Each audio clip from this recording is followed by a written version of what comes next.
Olá, queridos amigos. Neste capítulo, Paulo retoma a analogia que faz de Melquisedeque, a qual ele já havia feito brevemente no capítulo 5.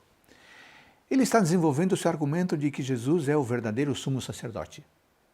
Nessa época, o templo ainda estava em funcionamento e havia muitos cristãos judeus que participavam dos sacrifícios e rituais judaicos, os quais haviam perdido a sua validade desde a morte de Cristo. Mas esses cristãos ainda não entendiam isso e não percebiam o perigo que corriam a se manterem presos nesse sistema que era apenas um símbolo da realidade em Jesus. Para persuadir estes cristãos, Paulo exalta o ministério de Jesus como estando acima do ministério dos sacerdotes levitas, comparando ao ministério ou ao misterioso sacerdote Melquisedeque e seu ministério, mencionado em Gênesis 14, 17 a 20. Como vimos já no capítulo 5, as características de Melquisedeque o tornavam uma perfeita figura ou tipo do ministério de Cristo. Primeiro, ele era rei sacerdote. Ele era rei de Salém, que significa paz, e o seu nome, Melquisedeque, significa rei da justiça. Assim, ele era o rei da justiça e o rei da paz. Além disso, Melquisedeque já era sacerdote antes que existisse Arão, antes do sacerdócio levítico.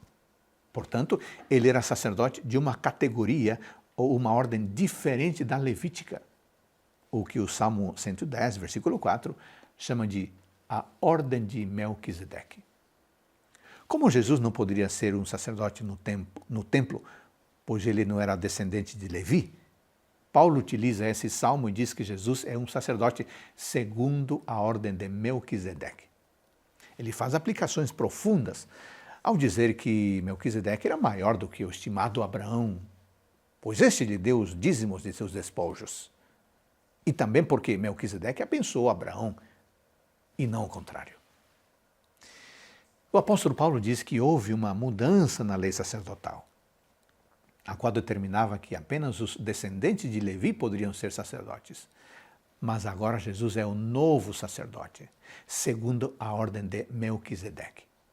É esta lei que sofreu mudança, mencionada no capítulo 7, versículos 11 a 17, a lei do sacerdócio, e não a lei moral de Deus, como erradamente pretendem alguns. Como não há registros conhecidos da genealogia de Melquisedeque, da data de seu nascimento ou do ano em que morreu, e nem identidade de seus pais, ele se assemelha ao Messias, que não precisa de uma genealogia levítica e que não tem data de nascimento e nem data de morte. Figuradamente, portanto, o sacerdócio de Melquisedeque é eterno, representando a realidade do ministério eterno de Jesus. O ministério de Cristo também é superior ao dos sacerdotes terrenos, pois esses são impedidos pela morte de continuar e precisam sempre ser substituídos. Mas Jesus vive sempre para interceder por nós. Versículo 25. Além disso, os sacerdotes humanos precisavam oferecer sacrifícios por si mesmos antes de fazer sacrifício pelo povo, pois eles também eram pecadores. Mas Jesus não precisa disso, pois ele é totalmente santo.